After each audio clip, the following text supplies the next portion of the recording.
We knew hatafika 1800 because from 3800 to 1800, hey, that's too much. We knew hatafika 1800 na tutaenda. Tell me why. Alituambia I am later hiyo 1800. Hatuna.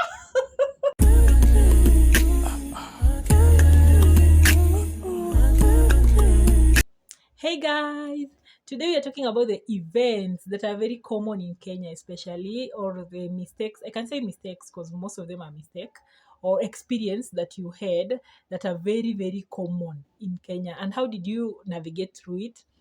Okay, first of all, if you haven't subscribed, please subscribe. And the new people, welcome. So let's start. I'll be reading the questions, then I'll answer how I navigated through the experience. Oh, so the first question is, have you ever paid double for something in a supermarket or a shop? Well, I have. In a supermarket, actually. It's a very famous supermarket in Kenya. I happened to pay twice. I don't know why. It was like 3 years ago. The pop-up were not common. Do you know currently when you go to a supermarket, you told them to waeke namba yako, then the pop-up will appear in your phone. So it wasn't that common, so I had to pay through either pay bill or buy goods. I don't know what happened. Sijui niliambiwa like your money has not reflected or whatever. I had to pay again. Na nilikuwa nimetumia a good amount of money in my shopping. I had used, I think, 8,000. I had shopped with 8,000. So I paid again. So nilikatwa 16,000. I didn't know. So it was in the evening. I went home. I didn't even realize I went home and did my things and whatever. So that day I was to pay my rent. That evening I was to pay my rent. I told myself, okay, let me eat my dinner, then I'll pay my rent after I've taken my dinner. So after taking my dinner, I I wanted to pay now my rent. The shock. So mimi ndio huyo, I've dialed and everything. I usually pay my rent through my phone, either a pay bill or whatever, but I pay my rent through my phone. So I dialed the pay bill and everything. The shock, pesa haitoshi. I'm lacking some amount of money, ndio nijaze rent. Stress now. Nikaanza ku trace back. Now where did I spend this money, or where is this money? I realized the last place I was is the supermarket. I went and checked my M-Pesa messages and I realized I paid twice. It was in the evening. I could not do anything because I had to go back to town. So the whole night, that thing was just in my mind. Hey, what will happen? So in the morning, nilichukua the receipt and I went to town where I shopped. They accepted that I paid twice, but they can't give me back the money. I had to shop. Hey, I need rent, but they can't give me back the money. I had to shop. I had to shop for another 8,000. I'm telling you. Yo!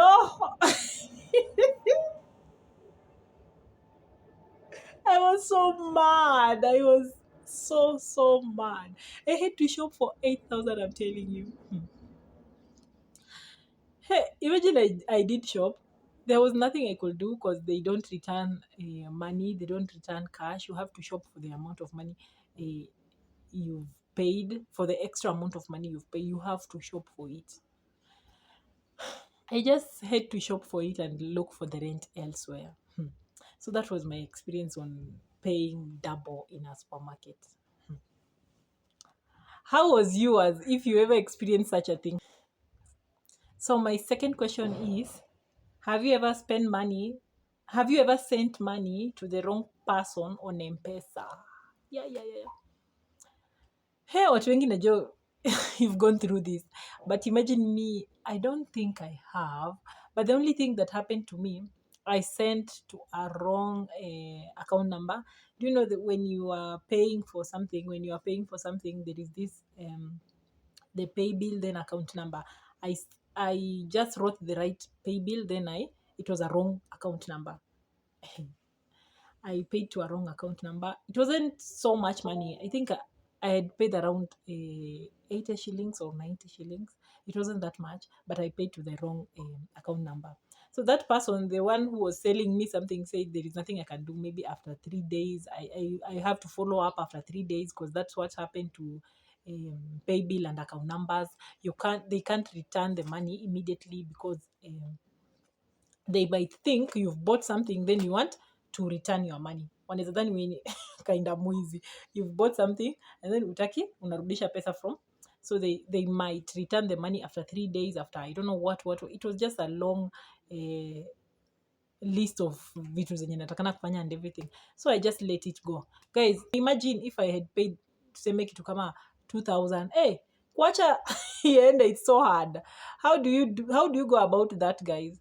Kama umelipa in a wrong account number, maybe pay bill account number, do you let it go or what? Because according to my seller, it's very hard kurudishiwa pesa yenye umetuma in a wrong account number, something like that. But guys, I'm always so keen in paying money. I don't think nimetumia a wrong number. I don't think so. Then the third question is, have you ever taken a matatu and realized it was going the wrong way? This is interesting. I haven't, but I have a story of a experience from my friend. This is my friend's story. I know she'll come for me because she does watch my videos. So my friend did enter I think it was about to rain in town. So you know how it is in town when it's about to rain. They're rushing here. So she boarded a matatu thinking in the where she stays. I don't know kama aliboard na akalala or whatever, but I don't understand how. I'll imagine she realized mid journey that that's not matatu za kwao. And then my friend, let me tell you, my friend doesn't like embarrassment. She doesn't like embarrassment. Imagine alienda mpaka mwisho. Alienda mpaka mwisho wa hiyo gari. Alienda mpaka mwisho, then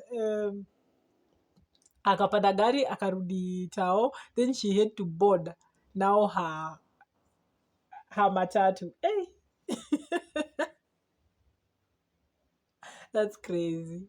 Have you ever experienced umepanda matatu yenye si ya kwenyu? Have you ever? Next question. My next question is, have you ever tried bargaining in a market and it went completely wrong? Hey, this one, it happened to us. I don't know if it went completely wrong or completely right. Maybe it's just because it was in that moment. Hatukukuwa na do. That's why tunaweza sema it went completely wrong, but it went completely right.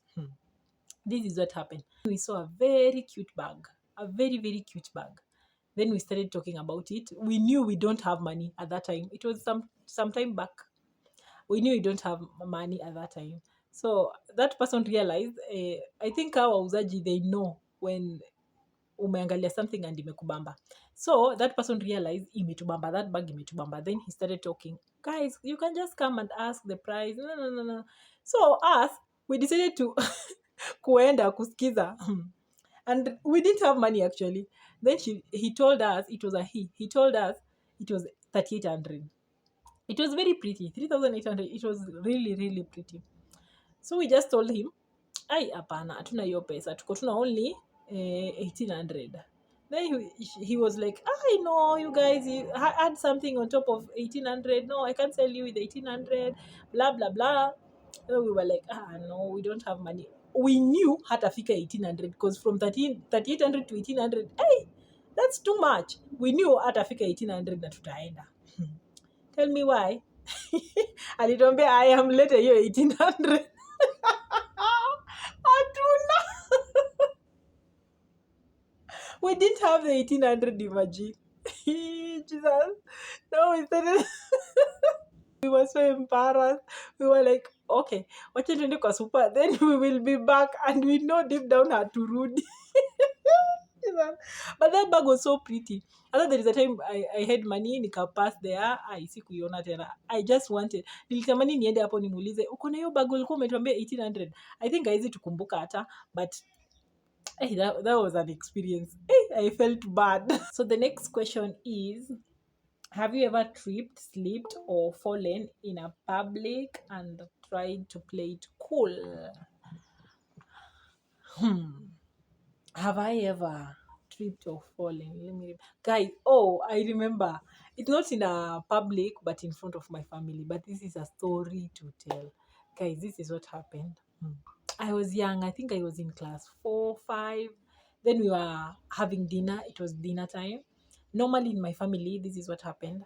We anybody, my mom or anybody, serve in dishes, then tunapeleka in the dining table, then people will serve themselves from the dishes in the dining table. So all of us were seated, my dad, my mom, and all my siblings, we were seated. We had served ourselves, we are having dinner. Okay, we were just okay. So I wanted to add, I think, more meat for myself or whatever. I wanted to add more meat, and I realized there was no more meat in the dishes. So I went to add meat from the pot to the dish. I decided to take the dish, nikapeleka jikoni. I added more meat to the dish.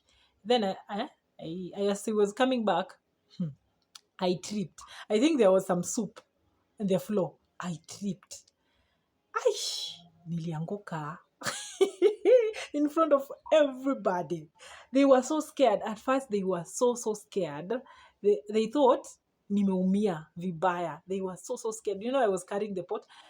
Nilirusha juu, everything fall on me, and I was down. I was just like, they were so scared. At a moment, the house was so silent. I had fallen down, and the house was so silent. Everybody was like, "Are you okay? Are you okay? Are you okay?" I stood up. I told them I'm okay. They all burst into laughter. Guys, they laughed at me. Hey! My sisters, they laughed at me. My mom was like, "No, you guys don't laugh at her. Maybe she's injured." And I knew I wasn't injured. I was just embarrassed or whatever. Hey, my sisters laughed at me. The fact that I had fallen on soup. So, kila siku wao wananikumbusha, "Do you know ulianguka kwa supu?" Oh God.